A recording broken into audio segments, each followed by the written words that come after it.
Welcome, everybody, to our 2024 Sacred Self-Healing Community Training Series. It is called Building a Bridge Between Spiritual and Material Worlds. The intro for this was basically our 12 days of Sacred Self.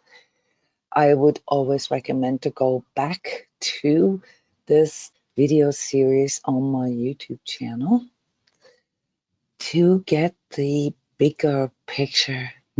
Yes, good to hear you too. Today's webinar has the topic of overcoming issues with awakening. It's a 3-part workshop series. And if you don't know me yet, my name is Jona Bryndis. I'm an energy healer, energy coach, energy trainer. And this year we will have 12 webinars, 12 workshops within this series with a monthly topic. Here you can already see the outline of these topics. And there's often workshops in between that have to do with current events and things that arise as we go. So we end up typically with a series of like 20 workshops per year. Yeah, so you can come here live, which is the whole point of these live workshops, because we want to talk to you. We want to hear your experiences, your questions, but you can always also review and listen to it if you can't come live on with the recording that is posted in your forum, and also with the invitation links. So this first little 3-parter here is about issues that arise, with spiritual awakening and this whole entire process of, like seeking answers. And we will distinguish at first between awakening and spiritual awakening. Later, whenever we talk about awakening or spiritual awakening, we'll mean the same, but we do want to have a look at these 2 terms with a slightly sort of incremental meaning. Yeah, so let's use the word awakening just for a very generalized experience of seeing things or the world or yourself in a different light.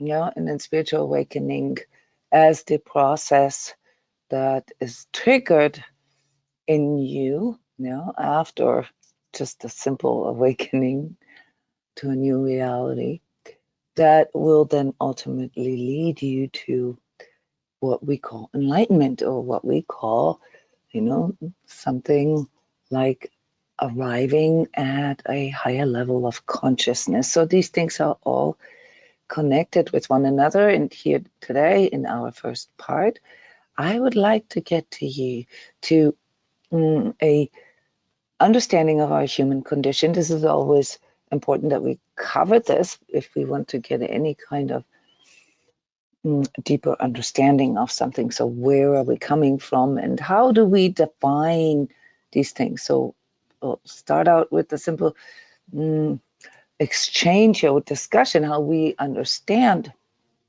awakening, or the awakening process, and then go deeper and deeper into it, understanding the social conditions, and our surrounding environment.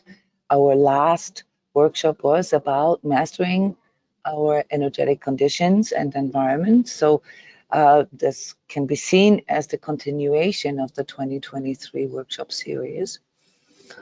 And we want to hear what your guys' experiences are in this process, partially to understand our own process better, and with it also perhaps understanding better what it is in us that still needs to be healed, that still needs some self-healing work, but also in this day and age to better understand or remember what other people are going through at this time here, 2024 and 2025, where we talk about, the time of awakening, the years of awakening. In our second and third part, we would like to go a little deeper into the history of human evolution and the spiritual hierarchies, the forces that are there, in the beginning, at this first onset of awakening. Those are all unknown to us or mysterious to us, but there are systems there, there's a structure there, and we want to familiarize ourselves with those structures. So we'll learn about the supporting forces, the adversarial forces, and also the societal forces. And then last but not least, we want to discuss solutions or, the things that can help us to overcome these issues with awakening. So let me start this workshop here with a quote. Every new beginning comes from some other beginning's end. And there's many variations of this. I think if I look at the list of people here, you guys all have a good understanding of what it means to change, what it means to engage with or desire for a new beginning. It means to let go of the old. We have to let the old train leave the station, for a new train to arrive. So let's keep that in the back of our minds. I would like to start our discussion here with a quick review that informs us about the view of us humans, and the perspectives that we're exchanging here as sacred self-healing members. You have undergone the sacred self-healing steps, where you've received a very detailed training already in secular workbook pages, as well as meditations that help you to internalize this, as well as our live meditations where you can discuss and exchange your experiences. So there are some things that you should already be familiar with, but I want to just bring this into the discussion here so that we also learn to distinguish, that we learn to refine our ways of articulating. We see ourselves from these different perspectives: the physical, emotional, mental, spiritual, etheric, and energetic. And to keep things somewhat, I would say, simplified, I often do this. I put the physical, emotional, mental into one category, which is the material. So everything that relates to our material life. That is something that we need to keep in mind. That the physical, emotional, mental, which are linked together. They're linked to our nervous system, to our senses, etc. They determine most of our awareness of ourselves until we have something like an awakening experience, which is basically when the observer in us awakens. When we begin to see that, well, I'm not my thoughts. I'm having thoughts, but I am not my thoughts. I am not my emotions. I am having emotions, or I'm in emotional, or find myself in emotional states, but I am not my emotions. And lastly, yes, I have a body, I have physical sensations, but I am not my body. I am, in fact, a spirit being, a soul, that lives in this body with emotions, and thoughts. And that's quite a big process. Yeah, the biggest process that we can undergo as humans in our evolutionary process. Yeah, so if you think back to the developmental stages of children, now one of the biggest steps for children is when they learn how to walk. Yeah, it brings in freedom, yeah, mobility. They can suddenly move around without needing somebody else to carry them around. And the next step is the ability to talk, yeah, to express what they want, yeah, brings in truth.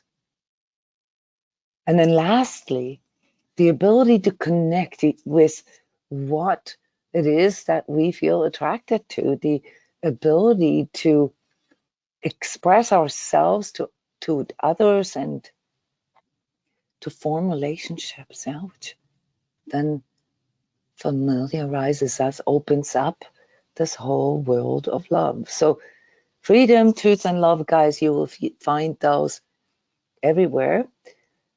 Here, looking at the density levels, I just wanted to remind everyone that, yeah, here indicated by the arrow, that the further or the denser an experience is, yeah, we have different experiences on all these different density levels. Yeah, so down from the energetic, etheric, spiritual, mental, emotional to the physical. Yeah, if we perceive or experience ourselves as physical only, we are experiencing ourselves through the densest perspective there is. Yeah, densest, and dense always means it's hard to get through. It feels like a wall. It feels static and rigid and um, like like a hard thing. Yeah. So whenever we perceive ourselves or the issues that we're dealing with, then you could basically say that you are in the midst of a very dense experience. On the contrary, you feel when you're having spiritual experiences, or even etheric, or just pure energetic experiences. Those will not feel as dense. They will feel as more fluid, as more permeable in a way, more flowing, and perhaps also more circulatory, cyclic, or spiraling, or like an ebb and flow. Keep that in mind. So the denser something appears, the more linear, the more sort of black and white, the more static or materialistic it becomes. So if we take a little deeper look here into the levels of self-awareness, we can see that there can be different sort of attributes, that we typically use in our language here: body, heart, soul. Those are all things that are familiar with you. Astral etheric is not something that most people use to describe themselves, but upon further investigation, so this is basically a fast forward, you'll find that you have these different levels of self-awareness. Why? Because we basically are composed of these three fundamentally different aspects, namely the physical, material, the astral, spiritual, and the etheric, which is the one that links to our thinking, to our consciousness. Not the divine consciousness, that is a combination of them, but the consciousness itself. So your awareness level, your consciousness level. All right. And here, this is all just a review. Now, if you're not familiar with this slide, it's best to go and watch the previous webinars on perception, for example, in live view. Here we can see that when we are in this densest, when we perceive ourselves in the world we're in, on this densest level, yeah, the material, physical 3D level, with an awareness about how life and the universe works, the world looks pretty gloomy, yeah, because everything becomes a matter of survival. It's reduced to survival, and why is it reduced to survival? Because it entails a life view that is focused on the material existence, the physical existence only. Yeah? Remember that. So whenever you get into a place where, you know, all you can think of is how to survive, that means you're like currently in the densest state of consciousness.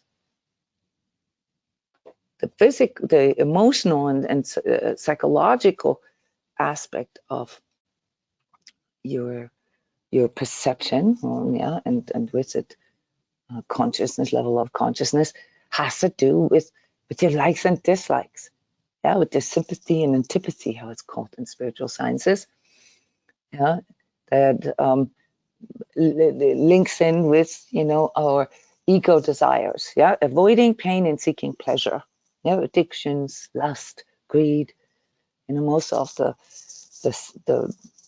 deadly sins, yeah, from the Old Testament are linked into that aspect of our being. And it's very low in consciousness, but it has something like an very instinct-driven, you know, sort of distinction in the world, yeah, good and bad, black and white. On the third level of self-awareness and perception of the world, the mental, the constructed perception of the world, which is actually the one that forms your etheric self, there is a lot of comparison, a lot of righteousness, or a lot of judging that we find there. So please keep that in mind too. If you have issues with your negative inner self-talk, your critical inner voice, it's often a mental problem.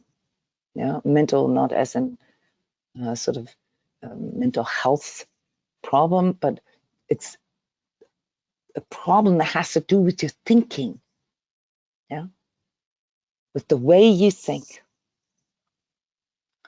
and then the way you know, form your attitude to life and the world and, you know, love and God is then what we call the spiritual layer of your self-awareness. You know, that would be sort of the astral body, yeah, that is formed here.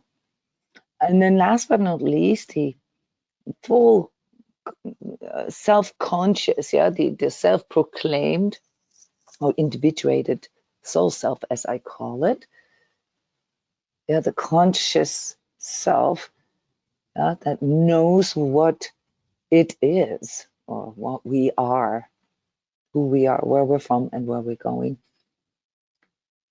Then is the soul level, which is even less dense than the astral level. On that level of awareness, you understand not only the history of human evolution, but also, you know, where it's going to go. Okay, you understand, at least in parts, you know, how the universe functions. Yeah, and that can bring about even more lightness, yeah, to your experience. So let's get started here. Let's talk about the simplest level of awakening. What are some of the issues that, or let's start with the understanding. I gave a little bit of a preconception here of what awakening is. But maybe you've never really thought about it. Let's just do this here for a few moments. How would you, in your words, describe the process of awakening? And I don't mean spiritual awakening yet. I just mean sort of an awakening. What is it characterized by? How would you, in your words, describe this? Maybe you witness this with other people and you see, oh, this person is awakening. How would you describe it? Who wants to share?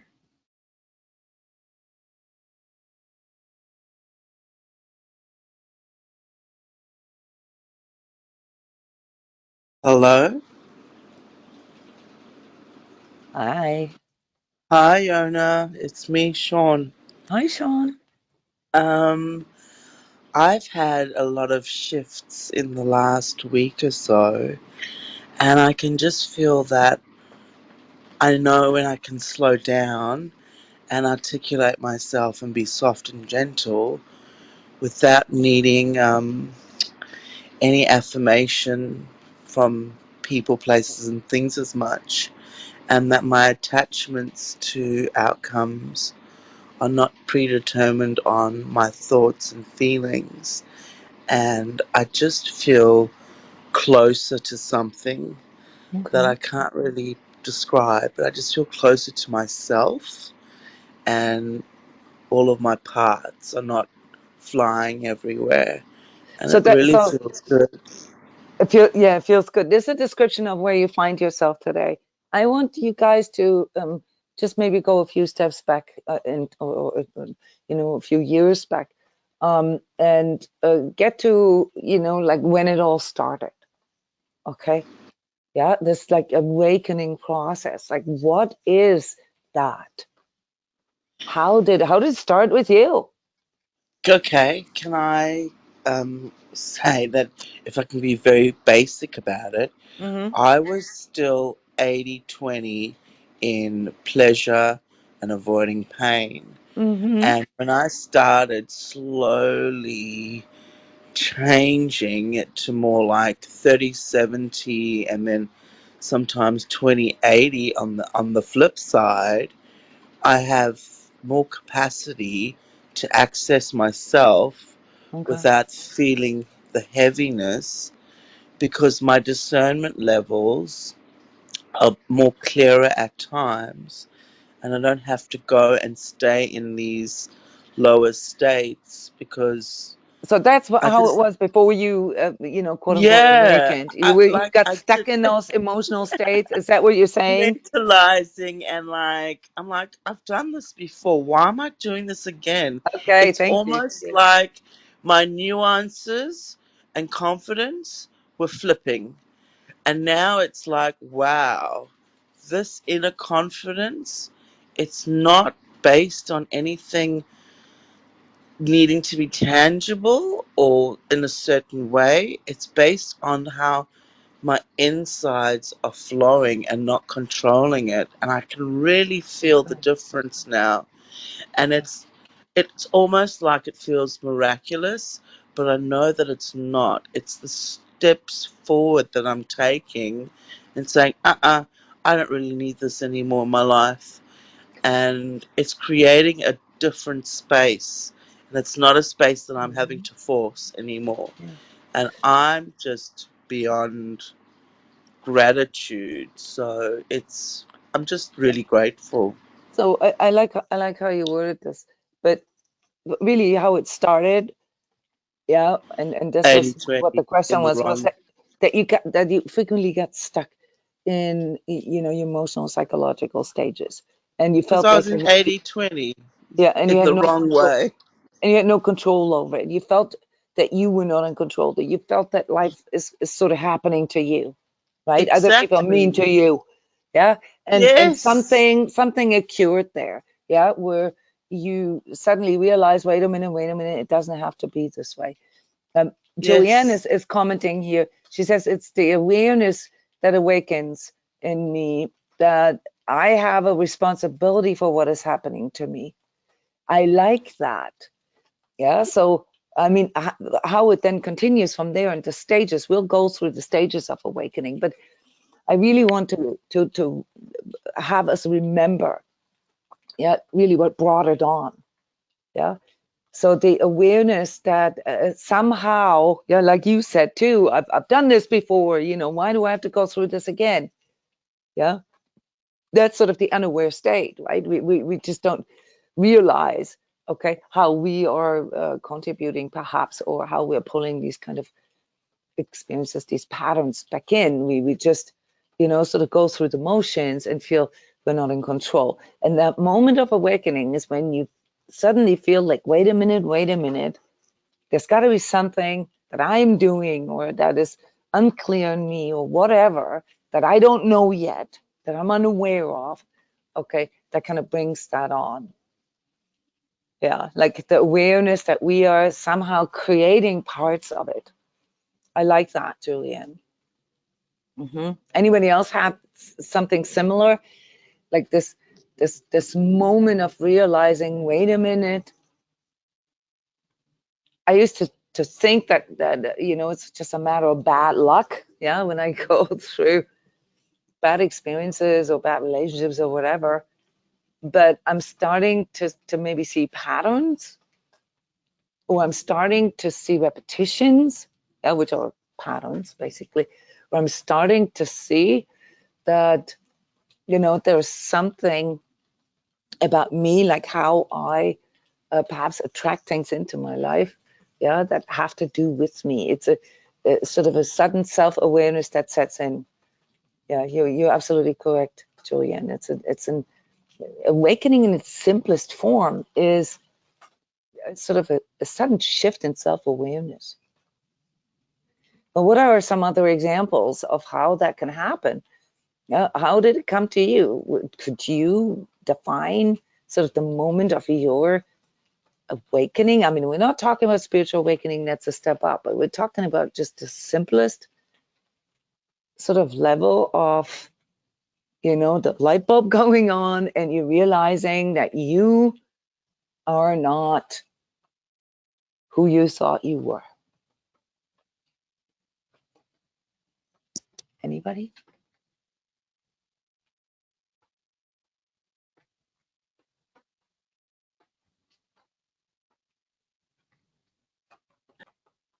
Hi, Jona, it's Julianne here. Hi. The storm just passed over. It was really loud before. I had to turn the sound up. But I remember when I was in a relationship and it turned to violence and abuse. And then I recognised I was walking on eggshells. I was pretending to be somebody I wasn't by pleasing.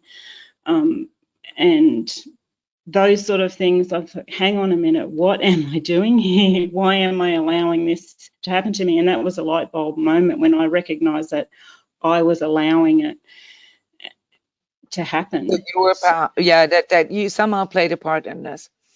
Not as Yeah, in and like guilty or anything like that, or to blame for, but that is something, with that, if you, something that you might be able to change within you.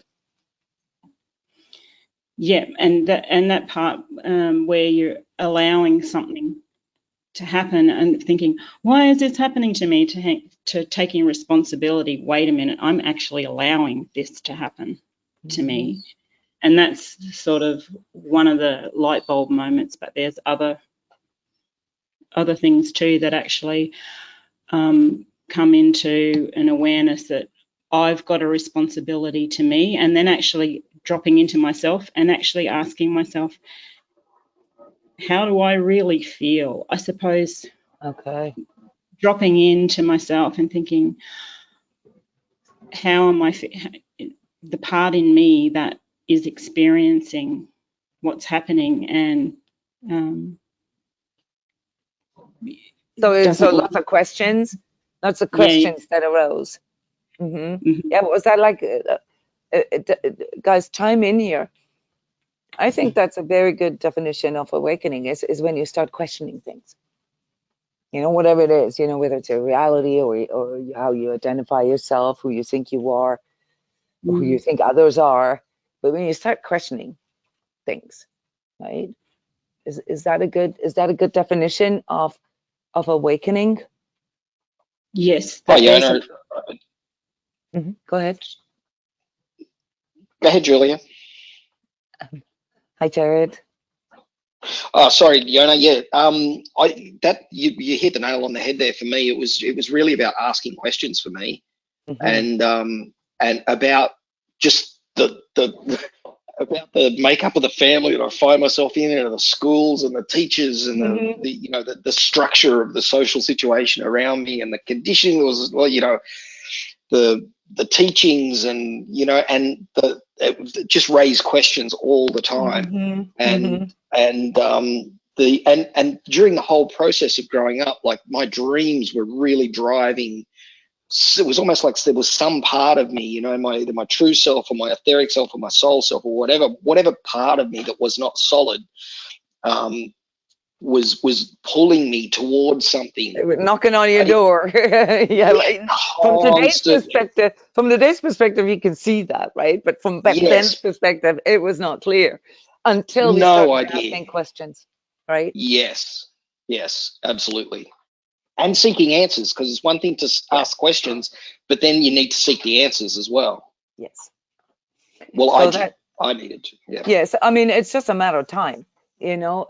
Uh, if I look at people, just of any kind of walk of life, I can clearly state that it is that awakening occurs the moment a person starts asking questions. And, in the beginning, they might not be as deep as who am I, where am I from, and where am I going, and what's my purpose. That comes just a little later. First, it's like, is this even real? Why is this going on?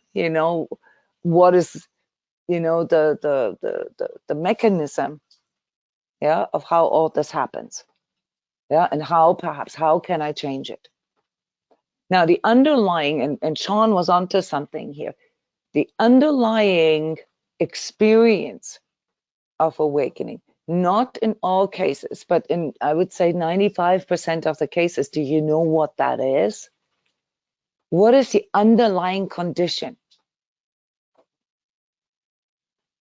Does it happen to people who are like hunky-dory and are happy with everything and, don't have to worry about anything? Or does it happen to people more likely who are not happy with what they're having or experiencing? What do you think? I think. I think the underlying condition is pain. I 100% agree with you. Mm. Whatever kind of pain. Okay, so it's not always physical or not always emotional pain. It can also be like an intellectual pain. Like in my case, for example, I experienced very high levels of intellectual pain way before I was aware of my emotional and psychological pain. Yeah, because I defined myself sort of through my thinking and then through my understanding conceptually. And the burning questions that arose in me, they had to do with, how does nature work? How does the world work? How does the universe work? How do us humans work? And somehow this didn't match up with how I experienced it. So of course, many of us first go through a questioning of the external stuff. Yeah, and that's something that we can observe right now, which finds its voice in all these conspiracy theories. It's the external view of things. Yeah, that there's something wrong with, like how we are being steered into things. Yeah, it's still quite powerless in a way. So conspiracy theories, for the most part, cement the powerlessness. Yeah, it's just a little more fuzzy. Yeah, than, let's say, an open revolution or something like that. Yeah, suspecting that there are sort of either mystical forces or whatever new world order, that are secretly controlling everything and making our life miserable. But it is the onset or the prolonged experience of pain. Yeah, be it in physical, in emotional, or intellectual form. For some of us, also some kind of spiritual pain, and we'll get to that in a minute. But let's just summarize this here. Yeah, that there is some kind of underlying discontent. Awakening does not, I mean, like I said, 95%. So in very rare cases, it happens, you know, with someone who is actually happy. But for the most part, it happens to us when we find ourselves in an adversarial kind of situation, yeah, where Yeah, we Jona, are not happy. Go ahead. I was just going to say it was also awakening, like when I recognized there was a split in me, like there was an externalized me that I presented, like the whole self, and then the me, the inner me that was like the true me that didn't agree with how the outer me was behaving or thought I had to show up or behave. And that caused a big, it's like a schism, a real split in me, and a very uncomfortable and painful feeling. Yeah, the schism that you described there, this can actually be experienced on all three levels, like the physical, emotional, and mental or intellectual. Yeah, where just nothing seems to align, nothing seems to match up, and it can make us sick. Yeah, that can also happen. Yeah, that we have like all kinds of sort of adverse things happening to us. Yeah, if anything from accidents or diseases or, you know, divorces or, you know, loss of a job or something like that, you know, on any of these levels that can bring that on. Yeah, so it can be brought on by the manifestation of the schism. That's what I'm trying to say. So we have a schism like you described, and that causes things in our life to go awry, you know, to just not work out or to collapse. And the stronger the schism, typically, that I want to say the more dramatic sort of the downfall or the grounding experience, yeah, where we sort of suddenly stand in front of you know, the shards of our life and everything has shattered. Yeah, everything that we thought we had or were, and it forces us to explore new ways or to question things. Yeah, so a lot of times this awakening occurs through some kind of catharsis, which is something that I've called you know, the spiritual impulse, yeah, that is basically in our spiritual DNA. Yeah, it is in our spiritual DNA, okay, to grow into our highest expression. And when we stand still, when we stagnate, when we don't grow, we begin to experience, you know, negative symptoms, if you will. Yeah, we begin to experience pain. Yeah, pain just as a sort of state, yeah, that informs us, yeah, that something isn't right, as the sort of driving force. Yeah, very good, Julianne. So that is, you know, typically, yeah, the schism being one of the most difficult psychological issues to come by, because with the schism, we're actually living in this sort of split reality, yeah, in a state of self-deception, which those of you here who are professionals, yeah, of the art of psychology or psychiatry know that this is the hardest one to overcome. Self-deception is the greatest power, yeah, in the human condition, the greatest sort of ego power. We can literally talk ourselves, yeah, into or out of everything. Do you guys know what I'm talking about? Yeah, self-deception being sort of this constant inner back and forth, this constant what if, the constant, oh no, but if I do this, then this. Yeah, the constant sort of inconclusiveness, indecisiveness. Yeah, using, you know, this intellectual capability that we have, yeah, to argue for both sides, to play devil's advocate in an unhealthy way. Yeah, so we're using our mind in an unhealthy way. If like a schismatic perception of yourself, yeah, like sort of angel and demon at the same time, in a way, if you will, if that is something that you're familiar with, then your healing path really needs to be about uncovering that, uncovering, yeah, how you are not using your mind to its higher capabilities. Yeah, and it's really then in the mastering of your thinking. It's also a two-part workshop here from last year that you can look up in the archives, that you should start with. Yeah, because the schism exists in your thinking, in the way you think. Yeah, your thoughts are just a product of the way of thinking. So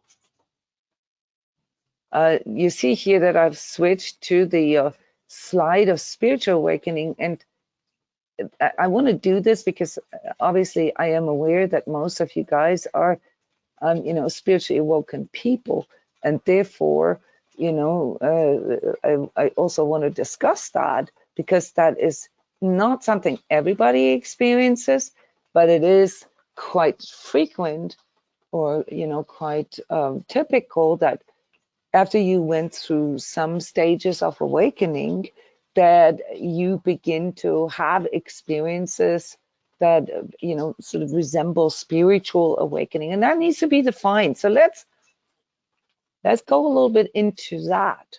Yeah, so what's then the spiritual awakening? I mean, some of you have already mentioned a few attributes of that. Yeah, not realizing that you did not make a distinction between awakening and spiritual awakening. So here for this first workshop, where we want to build a foundation, you know, of terminology that we can use, let's just for a moment differentiate, and then later just agree on always talking about spiritual awakening. But what's now the difference? Does anybody remember their experiences? Not just sort of starting to question, you know, your awareness, your part and things, your responsibility and things, but also sort of perhaps aspects of moral considerations, yeah, moral considerations, or integrity aspects, things that have sort of that have to do with belief. Let's talk a little bit about this.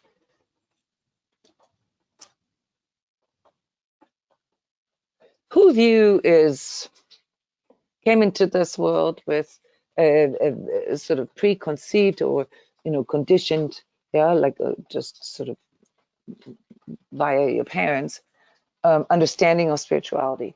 Who of you had a very strong sort of set of maybe rules at home, traditions, you know, maybe having to go to church every Sunday, or having to go to Sunday school, or something like that? Who of you came into this world with, you know, sort of spiritual education that came mostly from, you know, say your parents or your family or your neighborhood or something like that? Raise your hand if you did. So far, nobody. One of us. Okay.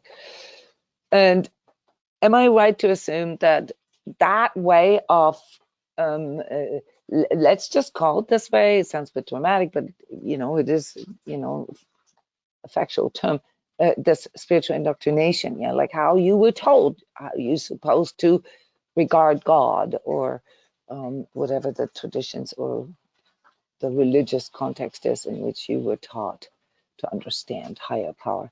that didn't work for you. I'm assuming that this didn't work for you. Okay, so there's quite a lot of people, especially in the United States, who, you know, have, you know, right from the beginning, a very clear, you know, sort of direction as to what they're supposed to believe in and how to. Now, 33% of Americans go to at least one service a week. Now, that's quite a high number compared to Europe or Australia. I don't know the numbers in Asia, but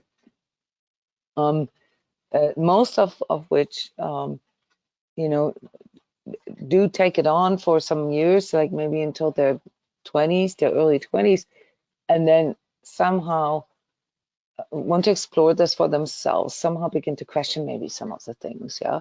If you were raised Catholic, for example, the whole definition of, you know, sin and hell and punishment and things like that, and confession. Some of us may feel compelled to investigate, you know, like the you know, all the rites and rituals of their church or religious organization. And some of us just simply feel the impulse to investigate this connection with higher power, God or Jesus, for themselves. How did this go for you? How did you come to have something like a spiritual experience? Jona, I think when I was younger, my parents, grandparents, and whatnot, they weren't religious. I remember my granny used to say God wouldn't allow this to happen if there was a God. But I did go to a Sunday school for a little while. My parents sent us there on a Sunday to have Sunday morning free, I suppose. And because of what was going on in my life when I was a kid, I actually liked the idea that there was somebody outside of myself, and I liked the idea of that Jesus loved me and that Jesus was in my heart. But then later on, I did question religion.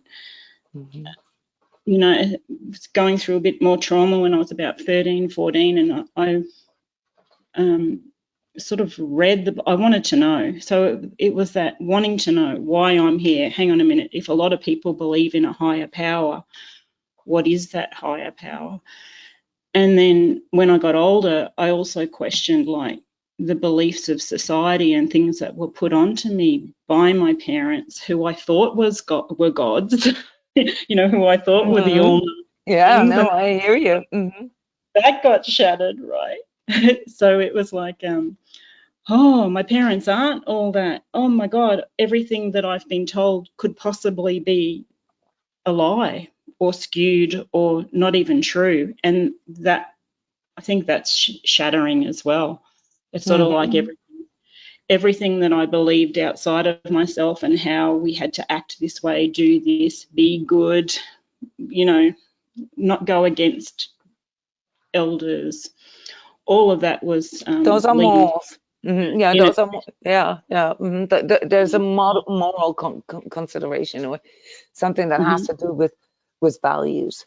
And then I had to feel that for myself, like, wait a minute, what are my values? How do I feel about it? What my sense of what is right and wrong? And then possibly later, much later, when we go through so much and the inner questioning that you were talking about earlier, and then feeling what is my own inner feeling about this, what feels congruent with me, and then recognizing what I'm not congruent with, how I'm being incongruent. So that understanding of feeling when I'm externalizing or going back into an old mold or an old way of being from my past, of my beliefs. So actually understanding what is my thought and belief and questioning, hang on a minute, where does that belief come from? And recognizing that it's an externalized thing that I've been told or that I've learned how to conform to. And I think But that you were raised with an understanding that there is some kind of higher power. You weren't raised in an atheist way, for example, or a denial of a higher power. No, not a You just had to denial. explore it for yourself. You Mhm. wanted to explore it for yourself, like how Mm. it sits with you and what is true to you. So like a spiritual questioning that had to do with the sort of the bigger things in life, Yeah, and probably. wanting to know purpose and hang on, what am I here for? If it's just this, if it's just how I saw Hmm. reality and society, then what the hell is going on? Sort of in Yeah, that. this spiritual questioning, really, what you're sharing here, yeah, this comes a little bit after the sort of more mundane awakening, right? It comes a little bit after that. Yeah, once we realize, okay, wait a minute, you know, what I'm thinking I am or what I think the world is, you know, maybe it's not the way I think. And then it sort of expands into this like, okay, how I think the world works or the universe works or how higher power was, how higher power works is maybe not how I thought it was. So that's then the higher level of that questioning, yeah, of that initial awakening impulse. Did you, Julianne, have something that you could clearly define from today's perspective, maybe not when it occurred, but from today's perspective, that you would call like a spiritual experience, like a spiritual awakening experience, or a spiritual? I did. I Mhm. I Go ahead. did have a I did have an experience when I was about 22. Mhm. There were times before that too, but the one that was the most was I actually experienced death, to say it Mhm. bluntly. Mhm. And but in that in that moment beforehand was uh, there was a time where I wanted to kill myself, and in that moment I actually recognized that there were two parts of me. There was this light that came on inside of me, and I was observing my traumatized self, Mhm. and the feeling that I had was just, which stopped me from wanting to do that. Um, I can't find the words that I'm looking for, but it was it was a spiritual experience, because all of a sudden I realized I wasn't my trauma, I wasn't that. There was something else Okay. inside of me Okay. that was Uh-huh. light and love, and that was a really spiritual experience. And then Very similar for me as well. No, very so similar. Hmm. it's hard to sort of describe, but there's a real feeling of I am the I am within me. I can't Hmm. say it without sounding diffy. Well, now you know that, right? At the time, the subjective experience at the time was probably different, right? I mean, you didn't just suddenly wake up and said to yourself, "Oh, now I know who my I am," you know, because those are all No, concepts that come much later. Yeah, yeah, where you then investigate what was that, what is that? yeah, because Yeah. I had no idea, and I just knew, and it actually was so it was so beautiful that there's no way that you could want to take your life in Mm-hmm. that state. Um, but later on, I did experience something of a death, where I actually also experienced such I experienced the spirits or guides or around me, and that also led me further into the path of understanding that I'm meant to be here. Mm-hmm. So something like purpose or something began to arise in you. I Mhm. really like one aspect of your description, Julian, namely when you pointed at trauma and how up until then you kind of identified with your trauma. Yeah. And uh, when in that moment of what we now call the subjective spiritual experience that you had, you realized that you are not your trauma. Yeah. That is actually something that is not the true you. I want to point this out here because this is like really, really important. And anyone listening to this who's going through trauma healing needs to understand that. Yeah, that the key, yeah, to trauma healing is to, disrupt this hardwire, yeah, that tells a person that they are trauma or they are traumatized. It's obviously, we don't want to go deeper into trauma healing here.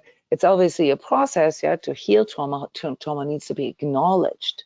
It needs to be acknowledged, yeah, for it to be healed. Yeah, but the identification with it, yeah, to say I am that, and that's immutable, that's unchangeable, that is a delusion, okay? And that can be dissolved, that can be transcended through spirituality, not through thinking or emoting or sensing. And while, a way of sensing ourselves, yeah, our somatics and our way of feeling and our way of thinking play a role in the healing process, it is the way of identifying, yeah, what makes trauma so persistent. Yeah, so I just want to add that here. So that part is quite important. And when you listen to people's stories about spiritual awakening, you will hear this over and over again. Yeah, it seems to be a common denominator. I think too, Jona, in that moment, it was a moment of total surrender. When you get to that dark place where you're totally identified with your trauma self and that part, and you are at the rock bottom feeling, and there was nothing.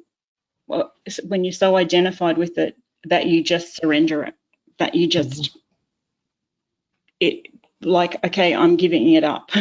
I'm giving it up now. That was the moment. The death that you mentioned, and I know that you mean this in a quite literal sense, but not everybody experiences that in a literal sense, but everybody experiences something like a death. Yeah, something that we call the death of the ego, yeah, which is that moment. Yeah, that moment. When you're willing to surrender. When you're willing to surrender, whatever it is that you're trying to get out of it and it's not working, yeah, that moment is the death of your ego. And basically a spiritual move, if you will, because in that moment, you have to trust in something higher than you. This is typically, yeah, the rock bottom experience, as you called it, yeah, the dark night of the soul or related. Those are, really those types of catharsis that I talked about earlier. There are these moments where we are willing to surrender. We may not have a clear understanding of higher power or God or anything, but we do feel that there is a part in us, yeah, that can handle it. And it's not our ego. It's not the part that we thought that could handle it. Yeah, we're giving up trying to control it. Thank you, Julian, for sharing. It's very, very good to listen to this. Anybody else? Does anybody else have a spiritual experience that they can recall that they may not have identified as such at the time, but see now that this clearly was a spiritual experience? Go ahead, Jared. Yeah, I had a similar experience to Julianne. I grew up in a family that was not particularly religious, but we did have, we celebrated Easter and, we only ate fish and, Christmas and Sunday school. But some of the traditions, but without like having to go to church every Sunday. Yeah, okay. Exactly. We, instead of church, my parents didn't go to church, but we were shoveled off to Sunday school and like same as Julianne, and it was all well and good to kind of grow up in that sort of environment. But once I started asking questions about what we were learning at Sunday school and asking questions about how that applied to what was happening in my family, and that's when things started to get, tricky. And for me, because I had to manage that and work out what was okay and how far I could go with these questions without kind of either without suffering some kind of consequence for that. And that went on through my teens, and kind of just trying to work out how I can take this understanding and questioning that I had into the world and relate to people, at school and high school. And then that I do remember one specific instance when I was laying on my bed and I was pulled into I got shot down a tunnel. It was like my entire body. I wouldn't say it was an out of body experience, but it was like that. And so I must have been about, I don't know, 10 maybe at the time, I'm guessing. So I was aware that at that point in time that there were other things going on than the reality that I could see and the information that I was being told. Even though I pulled myself back because it scared the shit out of me at the time. Right. And then the real spiritual experience for me happened through a relationship that I had in my early 20s, much like Julianne.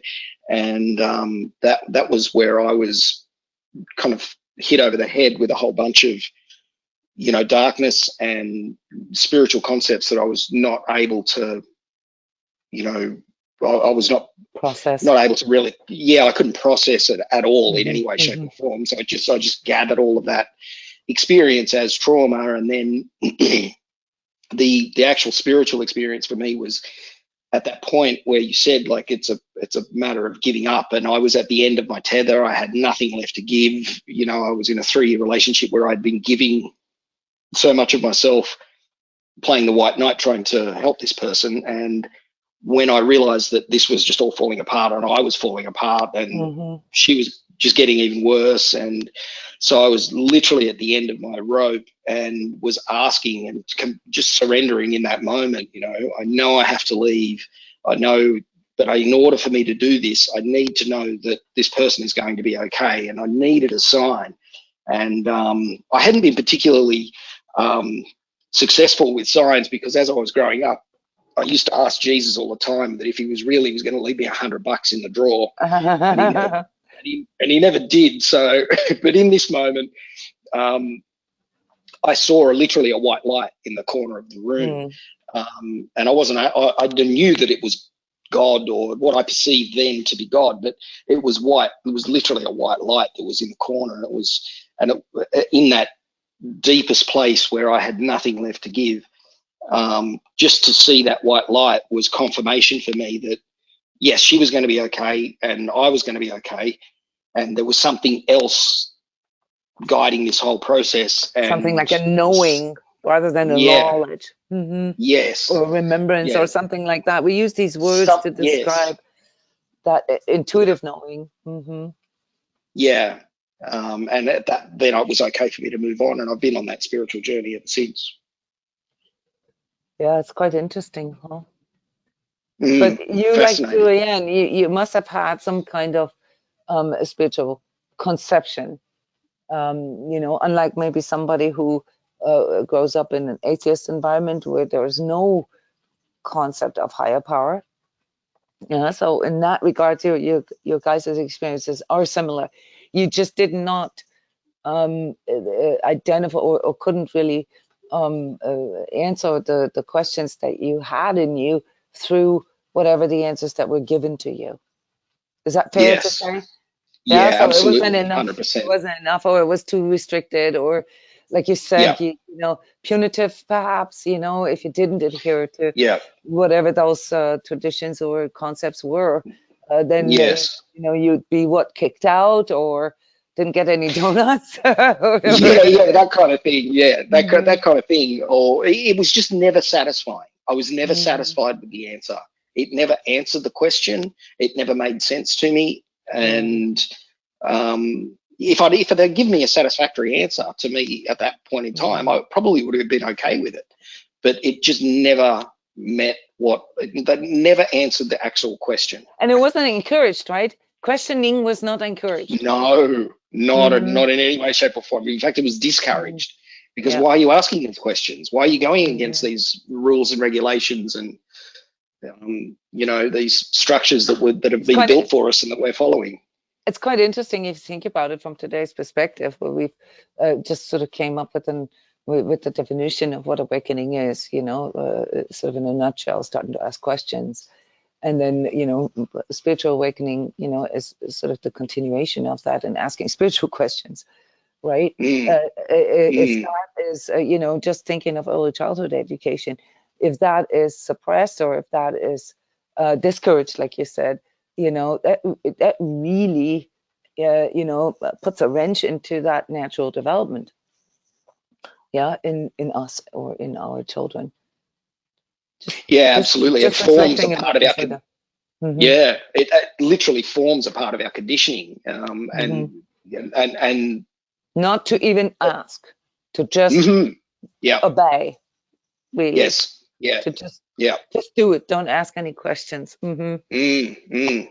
So just here as a critical thought on the side, maybe if we have children, and they start asking questions, yeah, take it, use your own life experience now and encourage that. Encourage your kids to ask questions, yeah, no matter what kind of questions, even if they're annoying, but never discourage a child to ask questions, all right, because that's, the expression, of their sort of higher self, yeah, uh, forming in them, just on a side note here. Yeah, so that's quite cool. Anybody who's had like a significant different type of spiritual experience, perhaps maybe coming from a different background. Anybody here who was raised like purely atheist, like without any kind of, or perhaps even sort of an anti understanding, that there is no God, there is no higher power or something? Anybody? Yeah, I mean, that doesn't surprise me. So let's summarize this just a little bit here so that we can move on to like the deeper stuff. So if we go back to, the definition of awakening is asking questions, yeah, and um, the issues that can arise with it. What are typical issues that arise when we start asking questions, guys? I think you guys said something like not satisfactory, right? No answers. Okay. Something like that. Maybe confusion.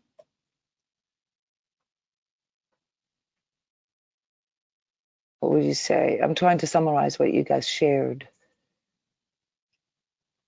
What's the problem when you awaken?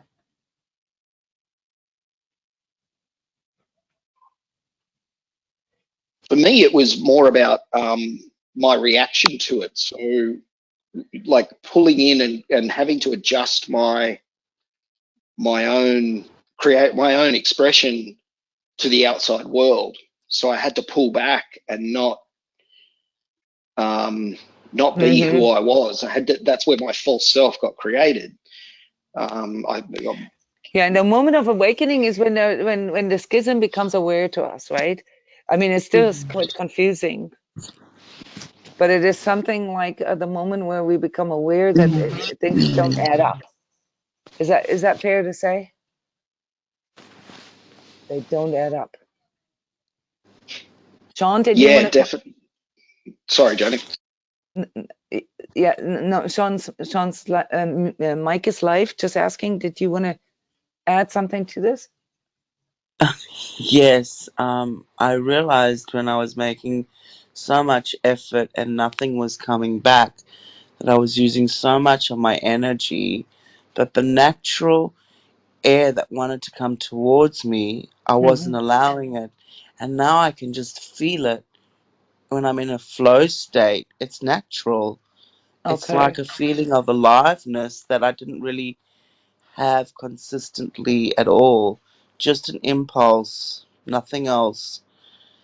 It was just all Mm-hmm. mentalized, and now it's just more of an inner experience. And the less Mm-hmm. judgments I have around it, it actually just dissolves things for me that Mm-hmm. I didn't realize I didn't need or didn't need to judge myself for. It's just I needed to choose my moments and feel into the need instead of just grabbing anymore. And that's been a huge change for me to consolidate.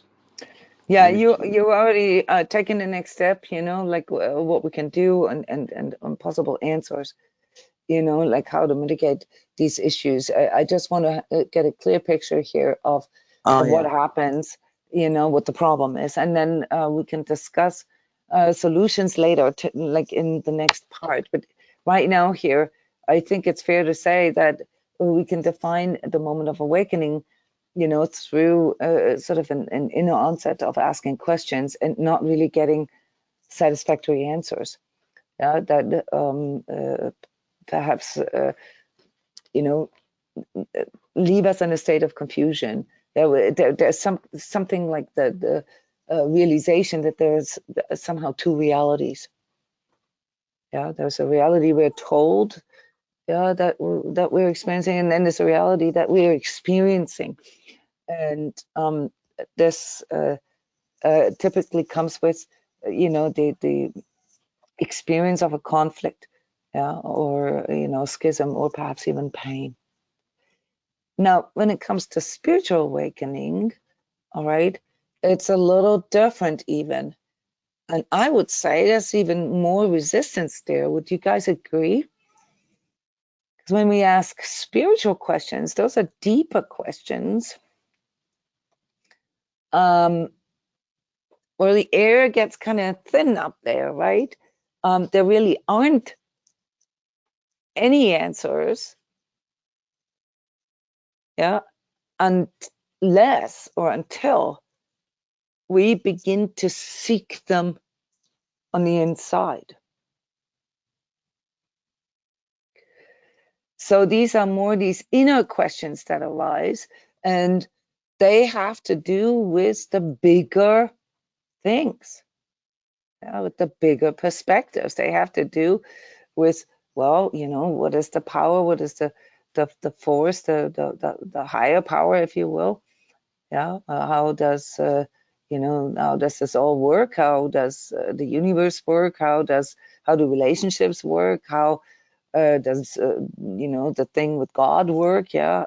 Um, and there's often an issue that needs to be suppressed. So this is maybe a little anal here for you if I differentiate it in this way, but it's important for us to understand what other people go through, that we see what stage of awakening they're in. Yeah, so in the beginning, it is the mere onset of questioning. Then later, it is sort of the experience, um, the inner experience that does not match up with the outer experience or what we're being told is going on. Yeah, so something that you called schism earlier, Julianne, but a schism more in the sense of sort of a conception in our head. Yeah, so the concepts or perspectives that we had of reality that we had did not match up. But spiritual awakening is a more of a feeling process. Yeah, I it's was a going to say, yeah. like an impulse, then that creates an impulse, because when we're pushing Mm-hmm. up against something and I can feel it and I'm like, oh, it actually then the only place I can go is within. I actually Mm-hmm. have to drop into myself and like really feel it out. And that's, I think, those Mm-hmm. impulses is when a question will arise where I'm actually like feeling it. Mm-hmm. And, you know, There's that's, like this sort of like a signpost, right? That says feel it out, go within. you know, make it sort of an internal experience rather than an external experience.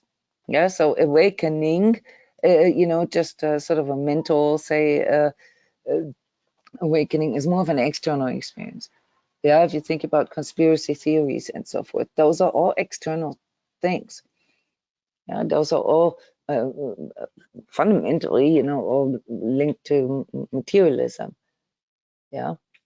Yeah, So and rabbit holes of the mind, right? Because you can yeah, just keep going down yeah, all those rabbit holes and it just leads you and out. it's secondhand stuff. Yeah, Of it. it's hearsay. Okay, Mhm. and it sends our mind into these rabbit holes. And not to say that the conspiracy theories are wrong. On the contrary, most conspiracy theories not only you know have a kernel of truth, they actually you know indicate where the smoke is. Okay, but the conclusion you know that most conspiracy theorists draw are often wrong. Okay, because it's some kind of mental conclusion. It's not really felt through. Yeah, and the Yeah. satisfaction only comes from the mental mind when my ego self can go, aha, Mhm. there's a belief that I have and it matches And that's that. yes, you're on the right track there. The ego is involved in conspiracy theories. Yeah. Yeah. Whereas a spiritual awakening, it feels different. A spiritual awakening, like you guys said, comes sort of with a new sense in us. And that sense, yeah, allows us to discern things. Yeah. It allows us to say, this feels true, or this does not feel true, or this feels, you know, expansive or conducive or good for me. And this feels not right. It feels, you know, maybe morally or integrity wise off. It doesn't feel harmonious to me. Yeah? There's no resonance there. Not in the sense of attraction, but it just doesn't feel right. That's a spiritual thing. Yeah, that's a spiritual feeling. So I wanted to distinguish here just for the moment so that we can, you know, later better identify sort of what stage of awakening we are in and perhaps what other people, you know, experience so that we better know, you know, what we are dealing with, what the problem is.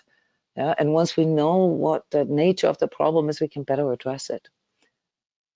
Yeah, so here a quote from Carl Jung: "Those who look outside dream; those who look inside awaken."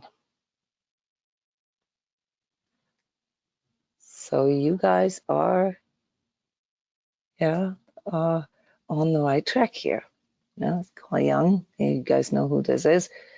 Yeah, Swiss Austrian um, psychologist who did this all his life and got pretty far, like about 100 years ago, with his psychoanalysis. So it's the father of psychoanalysis, and mostly all the psychological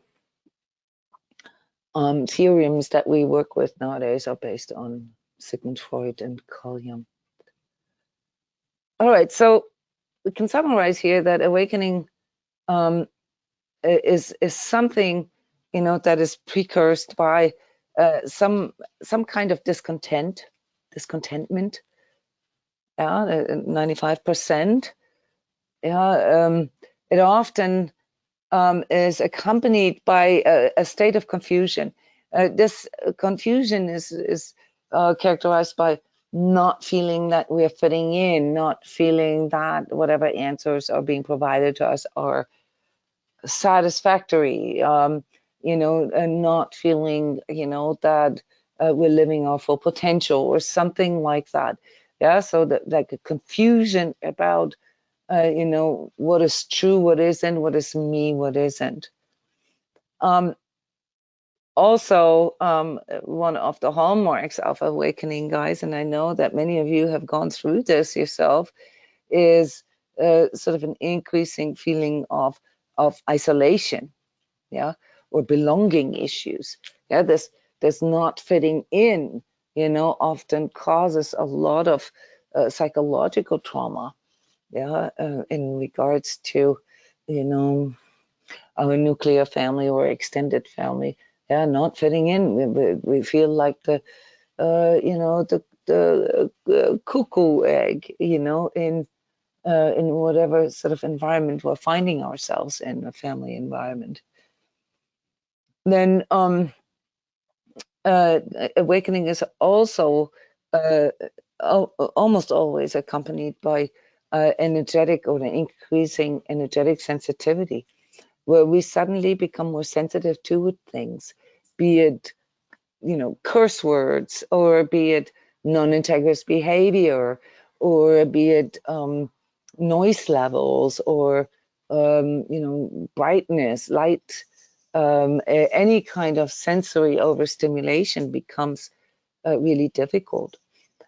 Also, physical changes, sensitive, like food sensitivities, or just simply, sort of higher degree of body connection, where we realize, hey, this kind of clothing, or this kind of exercise, or this kind of food doesn't really sit well with me, where we start, changing our behaviors around, food or activities. I used to like meat and now I don't like it anymore. Or, I used to drink coffee every morning, and now, it just doesn't sit right with me anymore.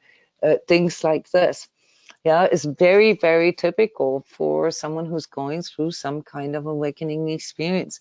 So any kind of inner shift, guys, any type of inner change, and this includes the kind of change, the kind of shift, like that is brought on through, your self-healing efforts, will also manifest a physical change, a physical shift. This is not mystical. And we talked about this on many other occasions, how, the physical, the material, is merely just the outer expression of an inner process. So when you start changing on the inside, and even if you just start questioning things, things already begin to change. And that, physically, and that is fundamentally what we call manifestation. So manifestation, is not just the manifestation of wealth and, love and all these things that we desire. Manifestation is a mechanism, is a law in the universe, that everything that exists, was conceived by some consciousness before it came into existence. So if you make internal changes and you change your consciousness, not just about a particular issue, but in general, your life view, your world view, your view of higher power and so forth, then your manifestations begin to change. That's very important to understand. So these awakening processes, that those are not just intellectual process; they're very, very hands-on, practical processes. In a lot of our cases, it leads to a complete shift in your life, where you change your career, where you change where you live, whom you live with, lifestyle, diet, how you make money. Like everything changes. Those are very, very stark, physical changes that occur as the consequence of an awakening. And obviously, our relationships change as well. This is something that many of you experience first. You experience that your relationship are changing, or not, for that matter. So, being tired of the same painful relationship experiences is, there's this triggering event, that then increases your awakening. But awakening is not something that is happening through the outside. That's very, very important. Awakening starts, or it gets triggered through an inner perception shift. And for the most part, in us, because until this awakening experience, we live in our ego. It does not happen until we are, aware or become aware that we are in such high degree of pain, or that our life is unmanageable, yeah, or simply that we're not steering in the right direction. Okay, the catharsis, yeah, the becoming aware of pain. Those are the main issues that that are associated with the awakening process. And the way that's then, is experienced subjectively, and this may sound here like an argument for don't ever awaken because it's painful. Yeah, but this is really the conclusion. Anybody who has gone through an awakening process knows this. You guys all know this. Awakening is not something that we aspire yeah, to. It is something that occurs within us as a consequence of us realizing that our life is not manageable, and that whatever it is, how we see life, that isn't sustainable. But the issues that then arise, yeah, and this is very typical, this is just a few descriptors here, yeah, is that, whatever lifestyle, partner, job, house, family, whatever we have chosen, yeah, becomes too exhausting for us, becomes too loud, too toxic, too sickening, too unfulfilling, too fake. I could add too painful. Yeah, that is how awakening feels like. Do you want to add anything to this? Do you agree with those descriptors? Yeah, these issues that arise. Yeah, I do. The things that would have once attracted me, or that you're attracted to, that even materialistic things, anything really of the material world anymore, it just doesn't have an appeal at all. And actually you're just not attracted towards that at all. You're more attracted towards nature and the being present and experiences, I suppose, in the Yeah, now. it's a massive change in people's lives when that occurs. It happened to all of us at some point, where we begin to shift our And priorities. you can sort of see the material world, and it doesn't have value. I think that's what I'm trying to say. There's no value in it. You can see that the things are fleeting, and all these things will pass, and having, owning, how you say that, it's not important anymore. You actually can feel not a separation, but But a it's like value system changes as well. Yeah. of it. Yeah. So the attractions, yeah, there's things that we begin to feel repelled by. There's new things that we feel attracted to, like walking in nature and stuff like that. And then there's things that, well, I mean, many of us, eventually get to this point where we simply can't do it anymore. Yeah, whatever it is that we're so desperately trying to do, we can't do it anymore. So there's a complete shift in values and priorities. Yeah, and once we thought, well, for me, I thought, well, I have to have a partner, have a house, have a car, have a Yeah, career. yeah, It's like, all these okay, things. and it's outside of myself, and it feels very like it's out there. Yeah, all those things. It's like it's you can laugh at it now, sitting back and observing that time when that's what how my thoughts were attracted. Yeah, I mean, you nailed it when you said that whatever you thought you had to have or had to be, or how you thought it was supposed to be.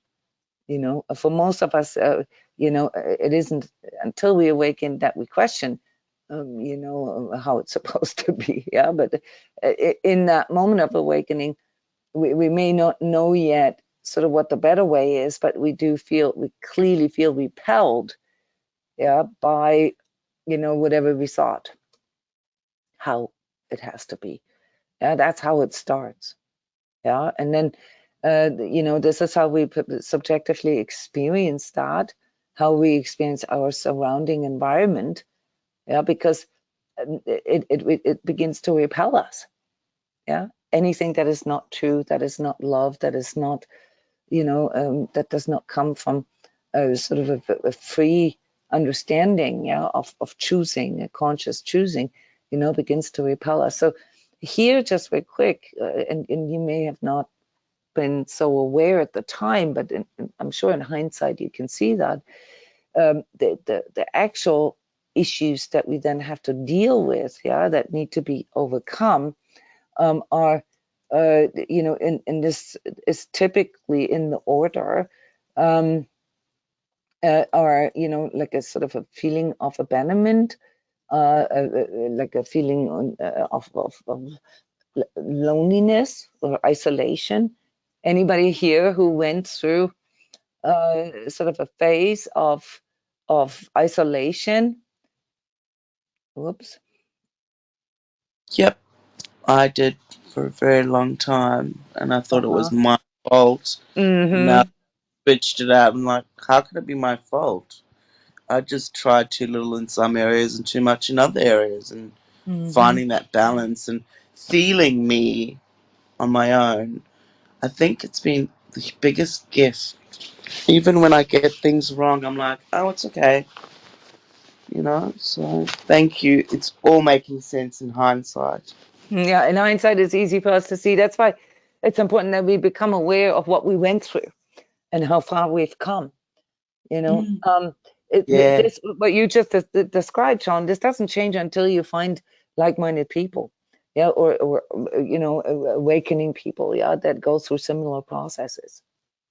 Yeah, this is And that's it's a key. where the impulse Hmm. Hmm. is more real. It's like not an impulse anymore. It's becoming my reality. And I'm like, Well, and you don't have to whoa, question yourself so much.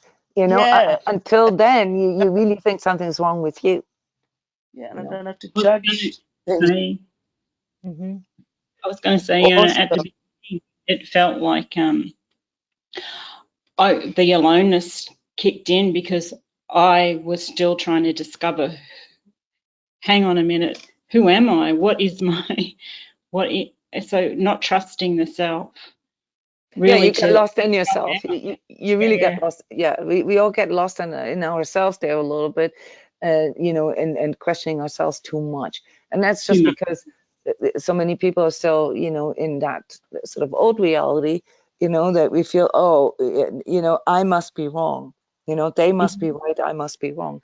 And that isolates us. It isn't until we then begin to feel the resonance with other people that then leads us to like what we do here in the sacred self-healing community, commune together and share together, which it then uh, uh, not only makes us feel good because we have sort of opportunities to share and stuff, but also really just knowing that we're not the only ones. Yeah, later then this becomes an even greater sort of feeling of belonging, where it's not actually different or individuals, yeah, that we feel connected with, but we all begin to feel something like a oneness, yeah, that we're all connected in this, that we are all going through the same processes, just maybe at different times. Yeah, there's a time when we begin to understand that there's an evolutionary process behind that everybody has to go through, just like learning how to walk, learning how to talk. Those are all sort of stepping stones, in the overall, in the bigger sort of evolutionary process. Yeah, then another issue that arises and that comes often right after, or while we're in that isolation phase, is issues with job, career, and also with the materialism. with how we make our money and what we strive for, the getting, having, owning, becomes more and more conflicted. That's very, very typical, guys. This is just a phase in that, or of that awakening process. And then, when it comes more to the nitty gritty, we can see that, we really don't have the organs yet. We don't have the self mastery skills yet, to manage ourselves better. Yeah. So with increasing energetic sensitivity, we also need more refined tools. So we go through this new calibration process, of our physical, emotional, mental, and spiritual, but we don't quite have it figured out yet, how to best balance that, how to harmonize that with our outer environment, with our surrounding environment. So that's energy management, learning how to ground ourselves, meditating, taking a walk in nature, how to clear things, and giving ourselves more self-love and time and space and so forth. Those are all energy management issues that we have to acquire, that we have to learn in the process, that we have to educate ourselves about. Then there's also not enough self-awareness yet, and that self-awareness is more than just sort of the getting lost in yourself. It's more the self-awareness of what it means to be human, what it means to deal with trauma, to inner child issues, shadow. Those are all things that need to be explored and need to be worked with. And in order to gain a suitable or appropriate level of self-awareness or spiritual sophistication, if you will, to understand that, that's part of the process. You have to, begin to understand yourselves, as this soul with the body, and the body with its ego is going through this experience and carries, takes all the slack off that and has to work with those residues. You can't just ignore that you have inner child issues, that they're going to dominate all your choices if you don't. Same with shadow and trauma. So it's not just a matter of identification, it's really a matter of working through that, with your self-awareness. That's why the Sacred Self-Healing Program, goes into literally all of these different layers of self-awareness, because without at least sort of contemplating and, meditating on these aspects of yourself, it's very difficult for you to understand yourself. And if you can't understand yourself, it's very difficult to make good choices for yourself, to make better choices, not to mention the whole energy management part, and also the conscious manifestation aspects that can then be mastered later. Often also, what we find out in the process is that we simply have a lack of spiritual routines. Our societies have become so materialistic, in sort of anything from the pace of our life, like the way everything is sort of structured, and movies and songs and so forth. Everything is more or less just geared to the material aspect of life, and not just the financial, also, the ego aspects of life, that we really don't spend a lot of time with our spiritual self. I mean, I know a lot of people who wish that they'd be more spiritual, and they don't understand why they're not more spiritual, because they're on their spiritual journey for so long already. Well, the simple answer is, well, how much time, of the day do you actually spend, with spiritual contemplation, with spiritual, communion with yourself, and it's literally zero. It's maybe sort of toe dipping once in a while, but nothing really that could be called, sort of the cultivation of a relationship, with your spiritual self. So that's really important to understand, that when your values and your priorities and all that begins to change, you also have to begin to change your routines. It's not enough to exercise, 3 hours a day and do all these you know, strict dietary things that some people think are spiritual, and you know, engage with all kinds of courses and workshops and stuff like that. But you know, without integrating any kind of spiritual routines into your daily life, that doesn't work.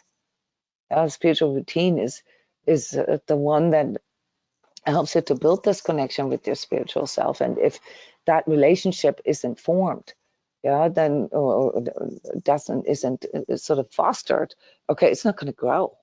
You're not going to become more quote unquote spiritual. Yeah, you have to invest in that. Yeah, you have to invest time in that. You have to invest energy in that, and you have to educate yourself. Yeah, so these things don't happen by itself only just because you're awakened. Okay, when you awaken, you know, all you do is start questioning things, and most people get stuck in that intellectual questioning. Yeah, they get stuck in themselves because they never really see the necessity to work through these things that determine their spiritual outlook on life.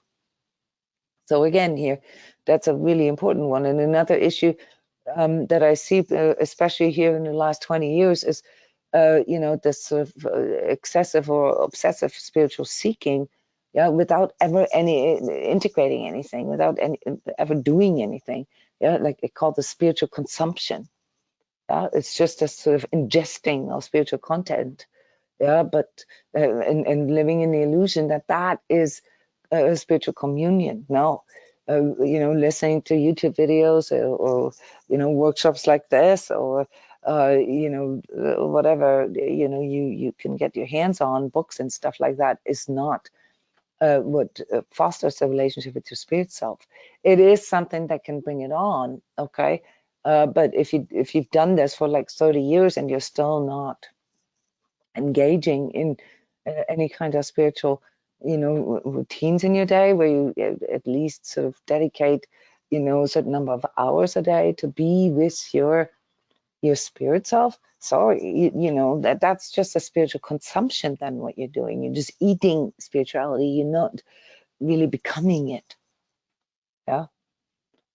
So these are the most common issues that I observe here with awakening and then later spiritual awakening process, um, that eventually all need to be addressed.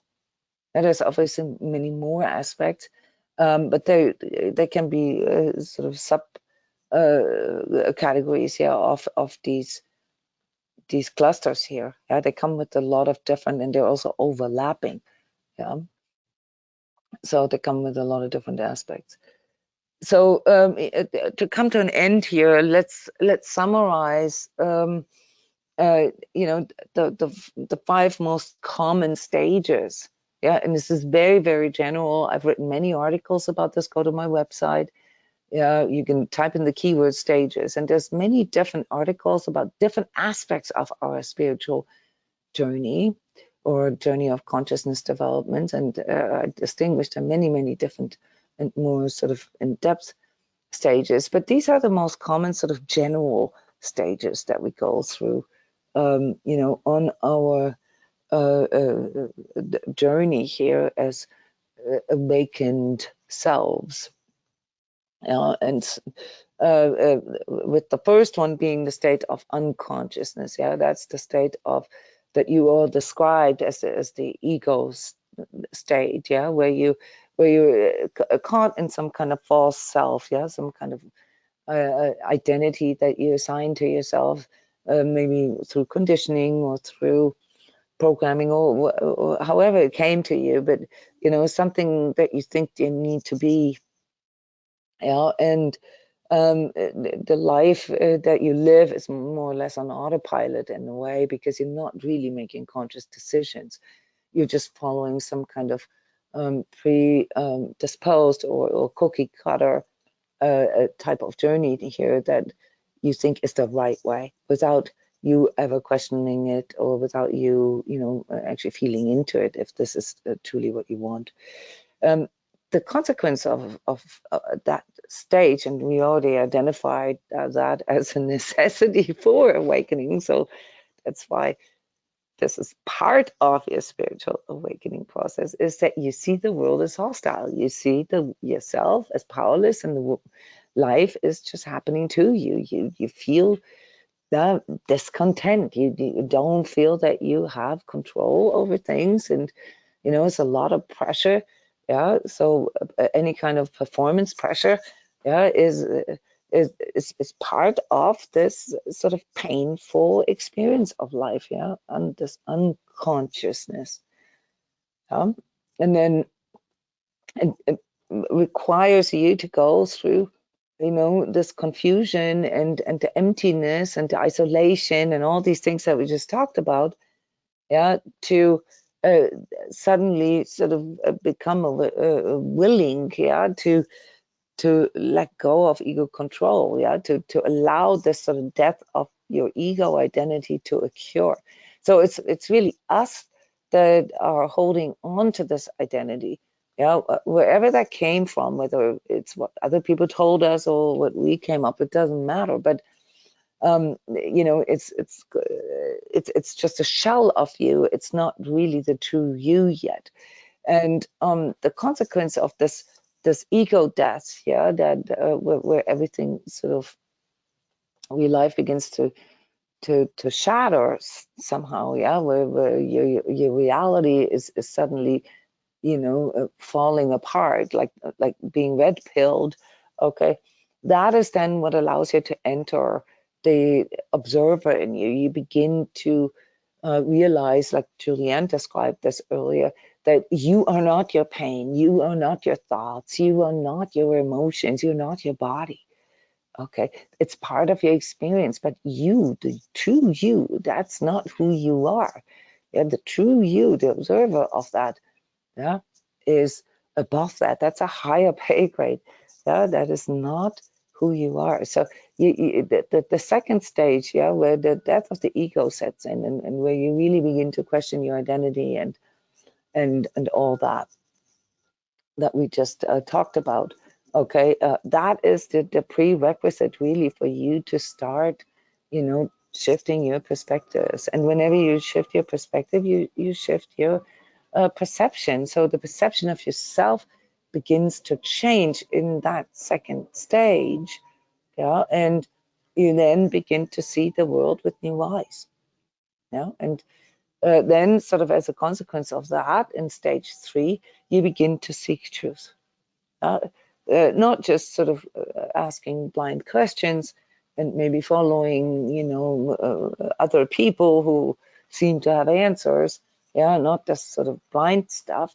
No, you actually start to engage in things that increase your self-awareness. Yeah, and maybe also, routines, or methods of mindfulness, yeah, like meditation and contemplation and energy sessions and so forth. And here, it's very common to go through a phase of spiritual consumption, yeah, where you just consume it all, yeah, where you do all workshops and read all books and do like tons of certifications of this and this and that, yeah. But this empty feeling never really leaves you, because here, you probably went, like so many of us, into the spiritual ego. Yeah, you got pulled into the other extreme. Yeah, like the one being getting lost in yourself, and then the other one, which are the part of the adversarial forces that we will talk about next time. You get pulled outside, or you get lost outside of yourself, yeah, in some kind of spiritual conceptions of other people that you haven't really felt through or experienced, internalized yourself, yeah, and it never really hits home. You're still not a stepfather. Yeah, this is the issue that occurs at that stage, and that is then when you begin to like sort of getting tired of it, because you begin to feel an increased confliction, with your environment. It still doesn't work out. You have nobody to share your thoughts with. You have sort of no deeper conversations. You have no people, no like-minded people, and so forth. And you really begin to begin to like clear out the old. Yeah, like this purging of the old self occurs. This is all stuff that happens. It's sort of almost like by clockwork. Yeah, this has to happen. Yeah, this purging of the old self, losing your old job, like falling apart of your long-term relationship, or all kinds of sort of seemingly synchronistic things.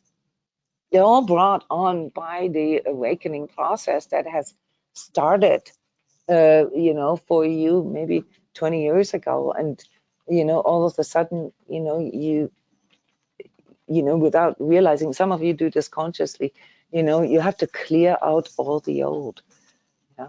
And the reason why this feels so like a painstaking or pain-ridden process is because when we awakened, when we entered, this awakened state, we were not sufficiently prepared yet. We did not have the intellectual, the emotional, the physical, and nor spiritual or etheric, capabilities, of conceptualizing or contextualizing this, right? Yeah, and that's why, like nowadays, where spiritual awakening is something that occurs to people more or less as a painful process, is so different from how spiritual awakening occurred in history, or in the past. In the past, spiritual awakening was a path that somebody chose, and you would sort of let go of all your worldly possessions or whatever. You went to the monastery, and your basic needs were taken care of, and you studied, esoteric teachings for decades, okay, as a way to be initiated into what this awakening process entails. And it really isn't until, the stage 5 here, when you feel something like a true self connection, an internalized experience with your higher self, okay, where you begin to see things with more clarity, where you begin to understand, well, yeah, I mean, some of you described this earlier, it had to be this way. Yeah, I see how, I had to lose my job, or I had to get divorced, or I had to have this disease, for me to enter this process. Like we begin to see sort of the greater plan, the greater pattern behind things. Things are becoming less mysterious at this stage. And we become, we feel much more connected. We feel much more supported, not necessarily by other people, but through this inner connection that we feel with all. Maybe it's the connection with nature, the connection with animals, the connection with children, or the connection with others that brings it on. But for the most part, it's the subjective experience of a deeper connection, and with it then also the the increased desire for more deeper connection with things. Even with your car, and with all the things that you surround yourself with. You become more picky and choosy about whom you spend time with, where. You don't go to places that frazzle you energetically anymore, because you're aware enough that it just takes too much time for you to clear all that. So you begin to walk through your life with much more open eyes, and not just like physical eyes, but also more open sort of spiritual, and some of you also etheric eyes. And that's then really when we no longer talk about awakening. That's then really when we talk about initiation. Because then you begin to understand that you have to study this, you have to prepare yourself, you have to really train your energetic and your spiritual organs. You have to go through a conscious process of physical calibration. There are certain things you just can't allow yourself to do anymore, because they will throw you back. They will make everything harder for you. Yeah, you just can't afford these toxic relationships in your life anymore, because they will really, make you sick and so forth. Yeah, so after true self-connection, yeah, this internalized experience of higher self, that is really when your spiritual journey begins.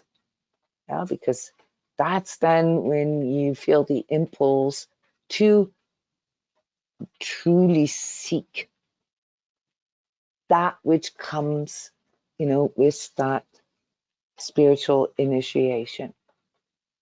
Yeah, you begin to seek grace in your life. You begin to align yourself to it.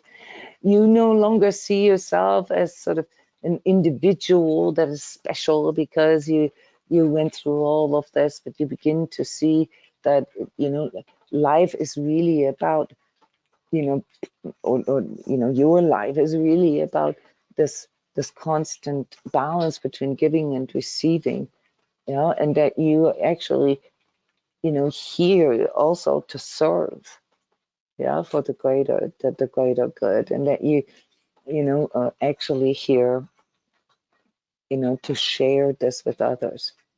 So the spiritual initiation process, where we really enter grace, where we enter, Christ consciousness, sort of as the next stage of human evolution, if you will, that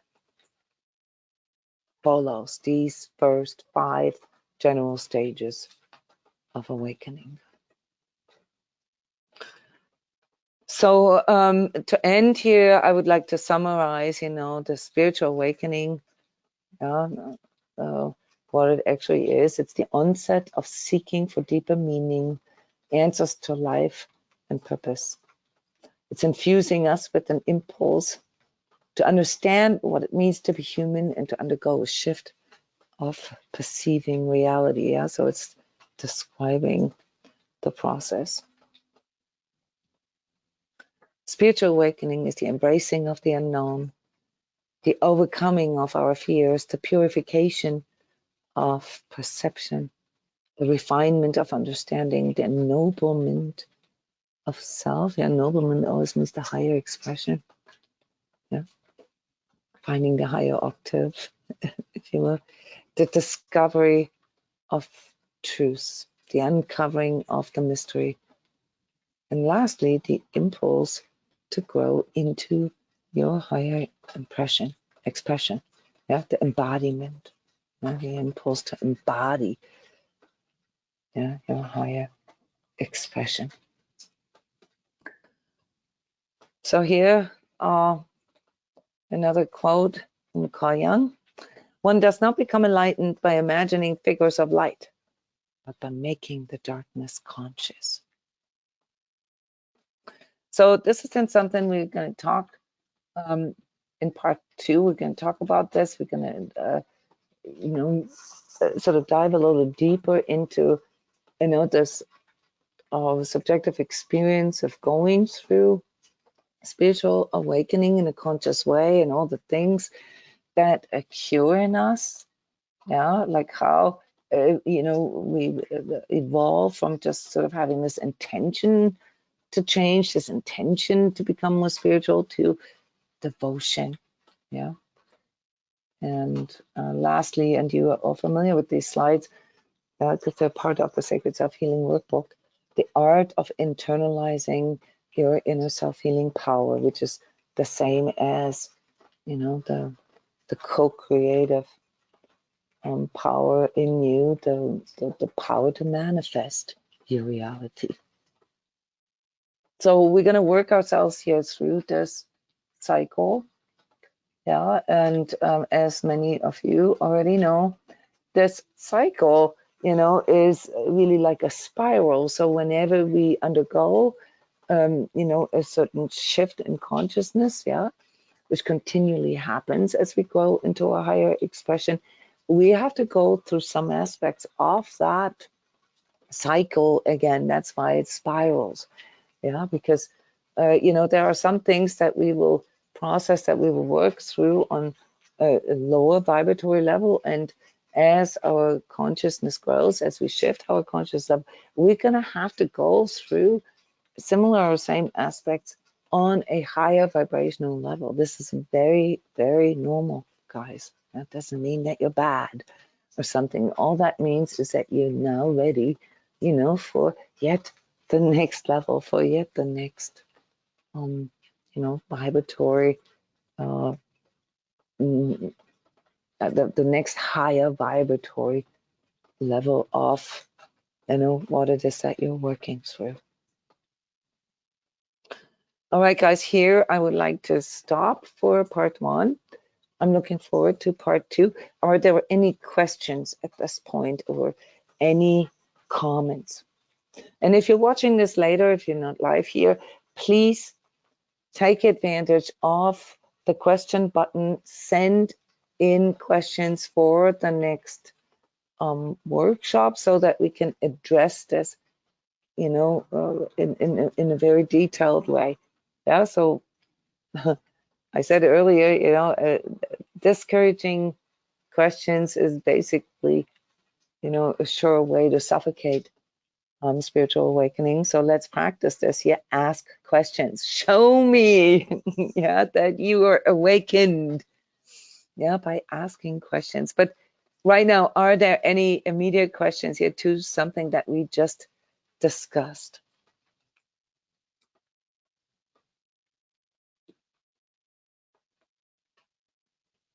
Okay.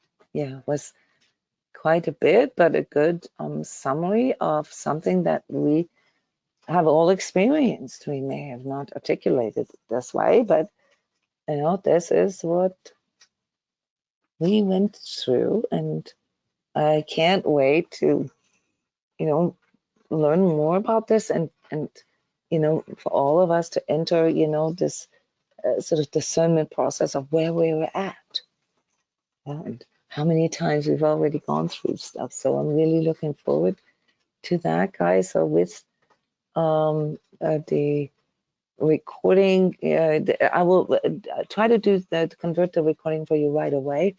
So you're not going to get the new date yet. There is a date in the webinar software, the monthly date.